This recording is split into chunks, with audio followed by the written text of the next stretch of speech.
गोर लगै छी सब गोटे के। हम छी कल्पना झा। आई हम अपने लोकनिक बीच एकटा बटगबनी प्रस्तुत कऽ रहल छी। ई बहुत पुरान बटगबनी अछि। हमर सासू माँ सब गबै छलखिन हेँ। गरजत घन नव घन माला सखी हे गरजत नव घन माला। तऽ अहाँ सबके नीक लागत ई हम उम्मीद करै छी। तऽ अपने लोकनि सुनल जाओ।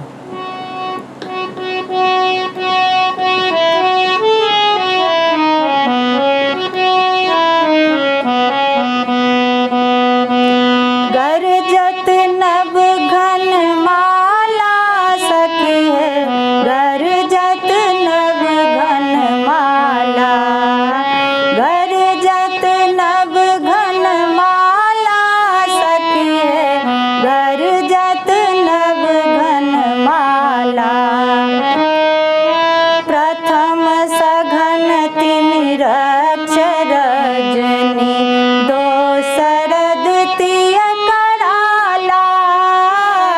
प्रथम सघन तिमिर अक्षर रजनी दोसर द्वितीय कराला।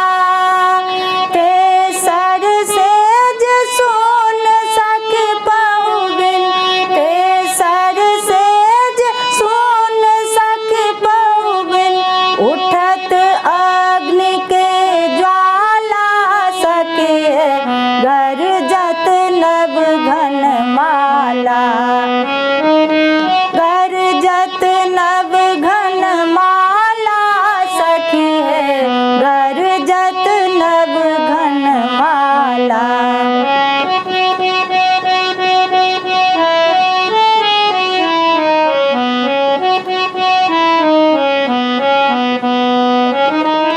हे हलधर तुम जाहु तत धरि जहाँ बसे नंद लाला। हे हलधर तुम जाहु तत धरि जहाँ बसे नंद लाला।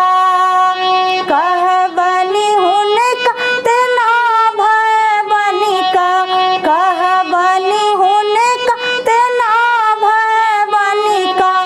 औता शीघ्र नंद लाला सखी गरजत नव घन माला। गरजत नव घन माला सखी गरजत नव घन माला।